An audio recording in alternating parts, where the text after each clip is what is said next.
26th episode of Under the Radar. I am incredibly excited to be back. I spent about 6 months now, just the last 6 months, just recharging, regrouping, and learning new things, and just taking a break from all things art and kind of focusing on the intellectual side of my personality and just introspective work on myself, and also building things, doing things with my hands. Went to Florida and did a little bit of a string of dates, about 12 dates in Florida. Went to the Ozarks and played a bunch of shows, and spent a few months essentially just working on this bus. I refloored it, took out the carpet, I redid the roof, put a bunch of Henry's Tropical seal on it, and repainted it, and did some other things as well aesthetically. I'm fairly happy with what I've got here. I still have more work to do, but it's working out, and what you're seeing here now is the continuation of the Under the Radar series as me, a full-time bus lifer, and it is quite an adventure. So that all being said, I have a lot of different music news that I'll include at the end. In short, before I break into the episode, I want to say that things have been going well with my solo endeavors as Sam Swanson. My Spotify numbers have been increasing as a solo artist, just doing kind of pop music, but I'm starting to now shift back into Slave to Servant, and I'm filming a bunch of music videos and whatnot, and I will talk a little bit more about my plans for Slave to Servant at the end of this episode, so stay tuned for that. But without further ado, I would like to break into today's episode, where I cover yet another suburban Chicago indie rock act, a band called The Hush Sound. And this band was originally called The Hush.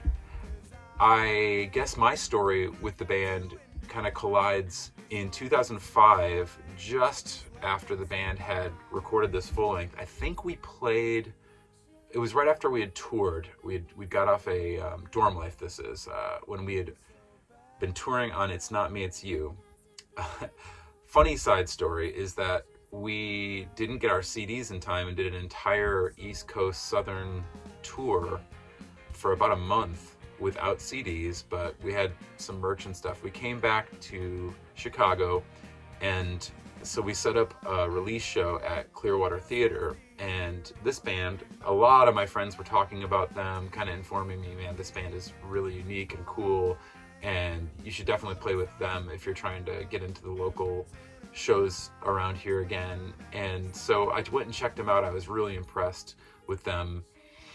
And also, a little background on the band, Bob Morris, previously he was in a band called The Audition.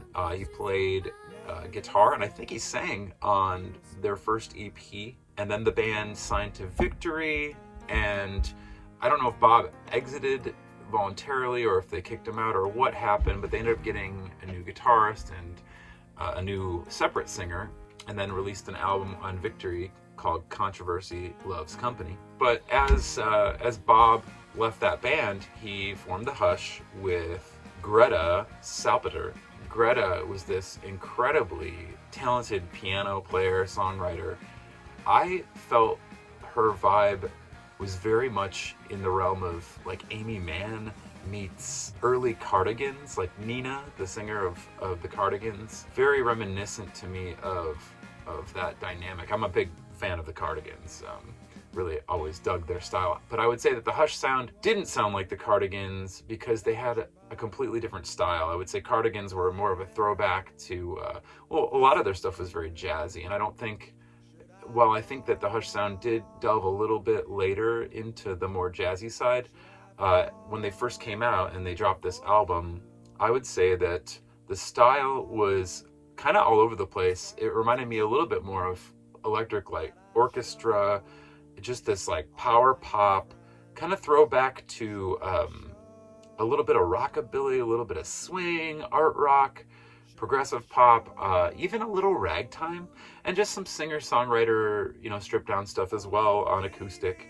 It was a very, very cool sound. So Bob and Greta formed this project together, and it was just a lot different, obviously, than like the audition, what Bob was doing before, and he did something a lot more mature with somebody who was classically trained in piano and just knew theory, and Greta's just incredibly talented. They formed the rhythm section of this band with Chris Fowler, who would play bass and do backups, as well as Darren Wilson, who played drums and did backup vocals. They were in a band called Until Sundown, and funny side note, I'm pretty sure Midwest Blue, my old band, played with Until Sundown somewhere in the burbs at some point.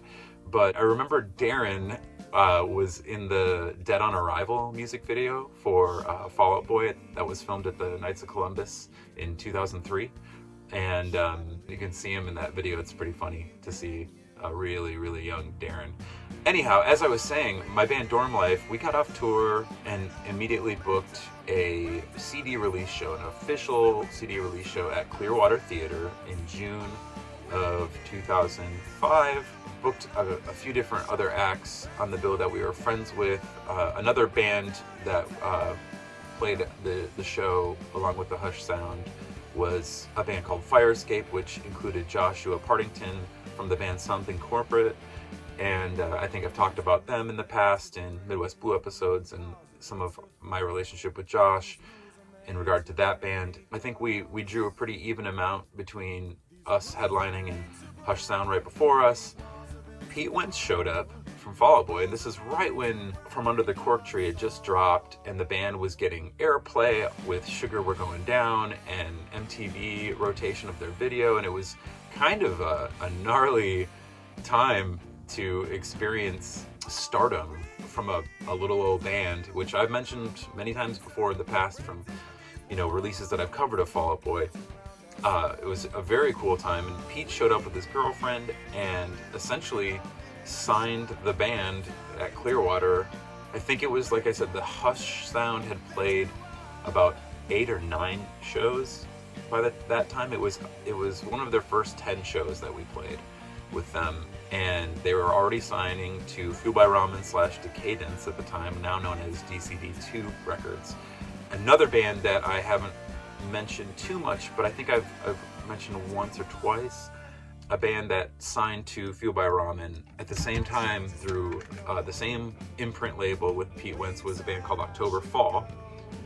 I had played with them in Midwest Blue previously, and they released an album as well on Decaydance, and went on tour with the Hush Sound and Fall Out Boy on the Black Clouds and Underdogs tour for the Cork Tree release, which is really cool. 2 local bands from Chicago. But I digress. I do remember that this release show for our album, that the Hush Sound had just released their album and just changed their name from the Hush, and they still were selling t-shirts as we were, sharing the merch booth there. I remember seeing, I think it was a green shirt that they were selling that said just The Hush. I think there was a rapper called The Hush that that's why they ended up adding sound to their name, and I want to say probably this was the second show as The Hush Sound or third show as The Hush Sound. This was very early in the band's existence.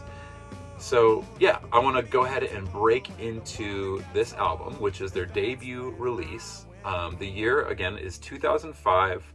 This was recorded by Brian Zieske. I probably have butchered his name before, but Brian had a studio called The Gallery of Carpet, where he recorded the Academy's first demo and the Academy's first EP on LLR Records before they added the Is and signed to Fuel by Ramen, which I've covered in previous episodes as well. This release that I'm holding right now, initially it was released by the band with no label on the back. So the copy that I'm holding today has 0 Fuel by Ramen, Decaydance logos on it. It is the pure original release of the CD that I bought from this show that we played with them. And I think there were only a thousand of this version made. So if you find one on Discogs, happy hunting, as I always say.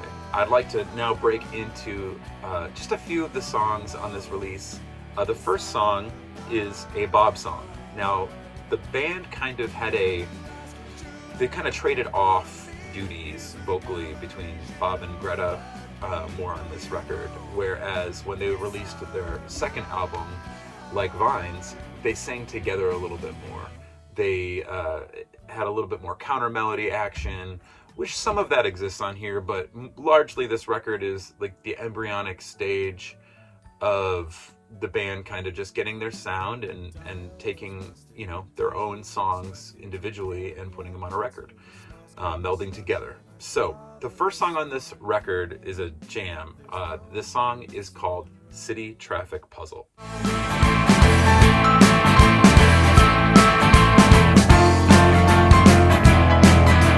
Silence couldn't stop the sound. The news and gossip got around. Whisper here, a whisper there. I do but don't know why I care. North, south, east and west, boring line is right and left. Don't let them see you cry. I didn't know which way was home. 10 degrees without see you. I don't wanna love you if love leaves me this cold. I don't wanna love you if love is this alone. I don't wanna love you if love leaves me this cold. I don't wanna love you if love is this alone.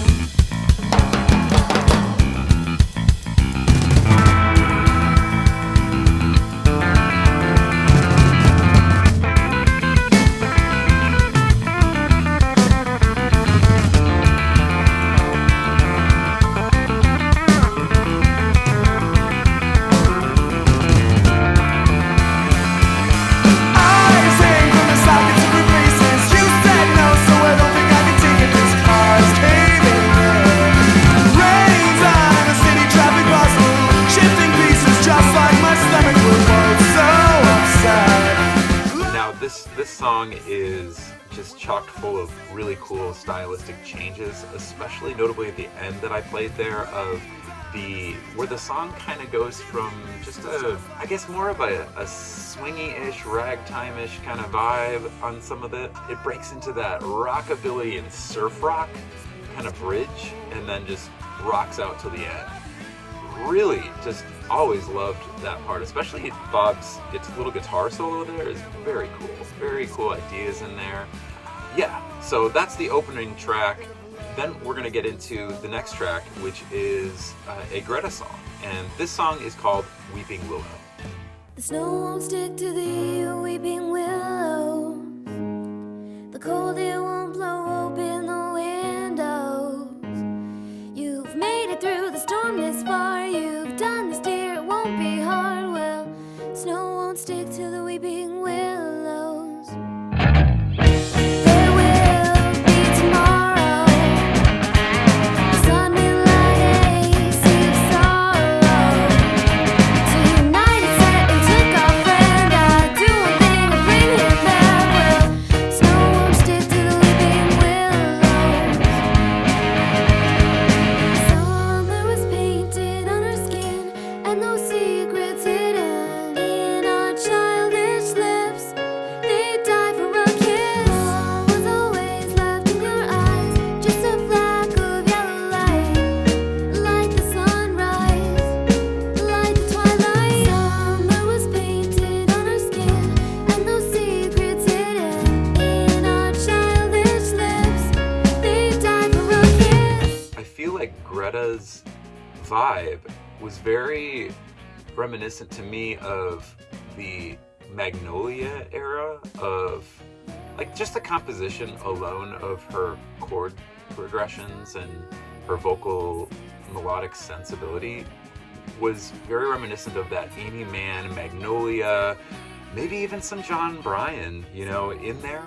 And I mean, I'm a big fan of John Bryan and Rob Schnapp and just a lot of those kind of retro throwback kind of producers. I don't know, they just had quite an imprint on me with some of the records that they produced, and I just think they were brilliant, and I think that this band had some of that in them. This third song that I'm going to play here is the only song that was an official single off the record, as I know the band kind of just dropped this record solo, right? You know, just independently, and then By Ramen re-releases it, and they went immediately into writing more songs and just to go do another record. And this record didn't get a lot of attention. It is very lo-fi compared to what they did later, and I will talk a little bit more about that at the end, but this song is called Crawling Towards the Sun.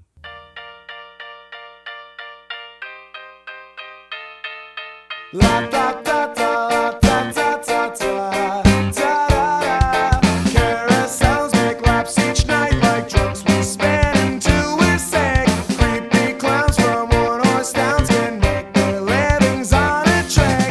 Night covers all our tracks to break some fragile backs. So we tell some lies and then we hide the light. One night I fell asleep, I woke up on that sunny street. At first I thought I couldn't, but now I see that the shadows kept me hidden from the light that calls my name. All the creatures stood above me. Now I'm crawling towards the sun. Man, I can just hear that, like I said, that ELO kind of, I don't know, it really is a throwback to some of that like 70s, like post 60s pop. I don't know, it's just a very cool retro vibe to this band, and that song in particular. You can find, I think that's the only one there's an official music video for. I'm only going to cover one more song on this release, and this is my favorite. I'll probably play a little bit longer of a sample of this one, because at least the first half of the song is extremely soft, mellow, and somber, and just beautiful. It starts off as a Greta song, and then at the end it completely changes its tempo and has Bob come in and kind of sing along with Greta a little bit more. It's definitely my favorite song on this entire record, and again, like I've been saying all along, you know, that Amy Mann, you know, Cardigans, John Bryan vibe.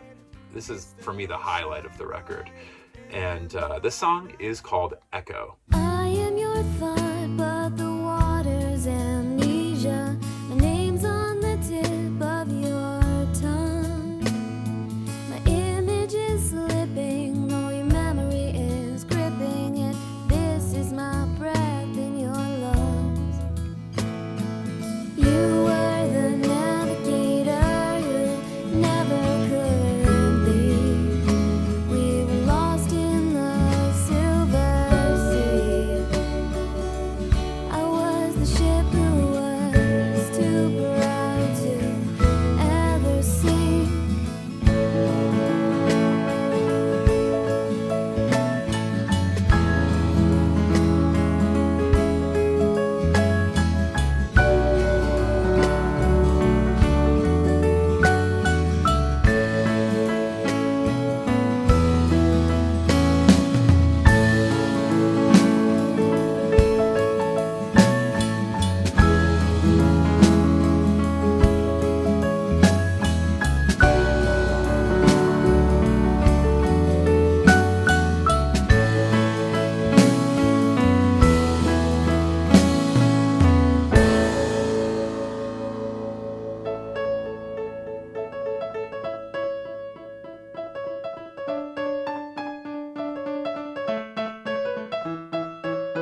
just love that song. I think it's gorgeous.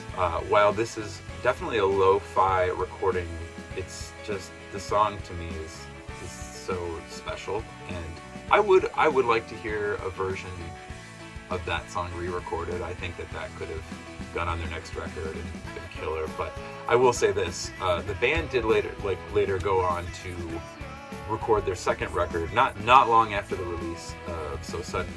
They went in to do Like Vines, and this record, whew, man, I think this is a beast. This is probably their favorite record. I think the teamwork on this one was just phenomenal. The production.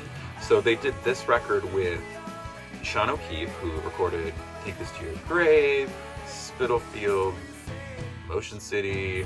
You know, I've talked about Sean O'Keefe before in past episodes and releases, and all the releases that he did.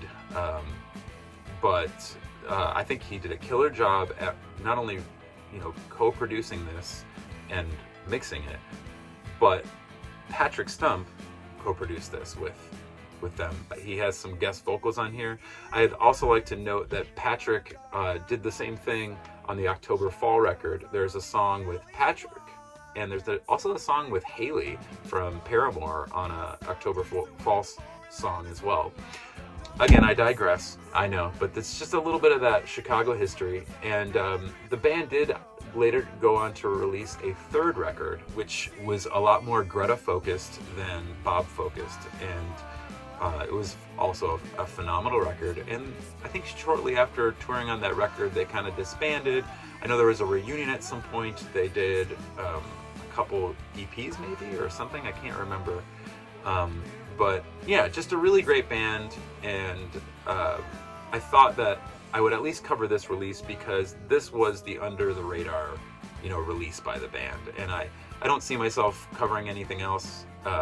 One thing I'm running into with covering these releases that were on Fueled by Ramen is that, I think Universal owns the rights to all these things. So every time I play one of these episodes with songs on it, I know it gets banned and shadowed on YouTube and especially in other countries and whatnot.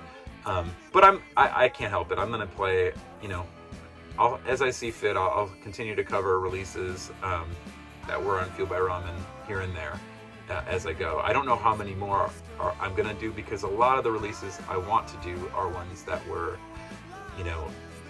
not on bigger labels, or at least as big as what Fueled by Ramen would become, the giant that it is today. So anyway, just a couple other notes on the Hush sound. I know Bob went on to do some other projects. Chris Fowler left, and I think he did a band called Mutts. I went and saw them a few times. I don't know what Darren went on to do, but Greta, I think, formed a band called Gold Motel, and I think if I'm not mistaken, I think it involved Dan from Retro Morning, and who was also in This Is Me Smiling, which I'll be covering in the next episode of Under the Radar. And I'm quite enthused about doing that episode because that album's amazing. But we'll get into that next time.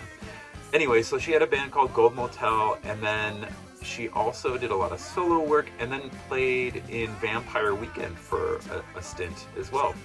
I wanted to note that I listened maybe about a year ago to Greta speaking on, I think it was a TEDx podcast, or it was by TEDx or something, and she gave a story about recently losing, in the last few years, she lost her vocals, and she has a very minimal range now. She can't hit the same high notes, and oh my gosh, do I empathize with her, because I think back in 2021, in November or late October, my voice just disappeared, and I didn't get it back for 3 months. And I'm a full-time cover musician by trade. That's what I do to feed the kids and pay the bills, is to play covers. So when I lose my voice, it's a really big deal. That's my moneymaker. And as any musician would, in her case especially, I just wanted to point out that there is a really good episode, and I know she has these workshops as a songwriter, and I'm just like very encouraged by her journey as a songwriter and her perseverance. So shout outs to Greta, shout outs to Bob, Darren, Chris, all y'all. I still love this record. I'm sure there are people that still jam it. And this band, I think, did make quite a dent in music at the time, even though the band didn't get that superstardom that some of the other bands on Decaydance got, like Panic at the Disco and Cobra Starship and Gym Class Heroes and things like that. They stood on their own feet for sure as something completely different and unique, and I have great respect for them for doing so, evolving as they went and releasing I think some timeless pop music that you can't pigeonhole. So great job, guys. And so in other news, I wanted to mention that in addition to this whole bus life escapade that I've now embarked on, if you get a chance, check out my new music as just a solo pop, kind of artist, R&B, dance stuff that I've been doing. I have about 5 singles out now, 2 of which have done quite well. It would seem that people are responding to the EDM and house music vibe that I'm doing. So I'll be putting out some more singles as Sam Swanson soon, but check out House Hunting and Glowing in particular on Spotify if you would. Shifting from that, I am also getting into slave to servant stuff for the future. So number one, I'm plotting out a record release show for, I think, this fall. I can't put a date on it exactly, but I would like to do some dates with maybe a revolving cast of members that will play with me in various states, etc. I'm thinking about doing 2 shows for sure in different states, but we'll see where that carries me in the future. I'm filming, like I said, a bunch of music videos. I'm planning on dropping a bunch of singles for now. Some of them are on the Red Tape, and then a bunch will be from Escape Babylon. You can also go to samswansonmusic.com currently and go to my store and purchase a copy of Escape Babylon or Singularity or a t-shirt. That would be incredibly helpful as, I'm a full-time musician, so I appreciate the support. You can get the album early because you cannot find those songs on any digital platform with the exception of a couple singles that I've released individually. So, yeah, that's about all I've got for the moment, but stay tuned because I've got a bunch of episodes in the can that I'm about to drop on you. And the next one is one of my favorite albums ever. Like, I would say top 3 favorite releases of the first decade of the 2000s. To me, a groundbreaking and criminally underrated record. So I'll be getting into that, and thank you so much for your time.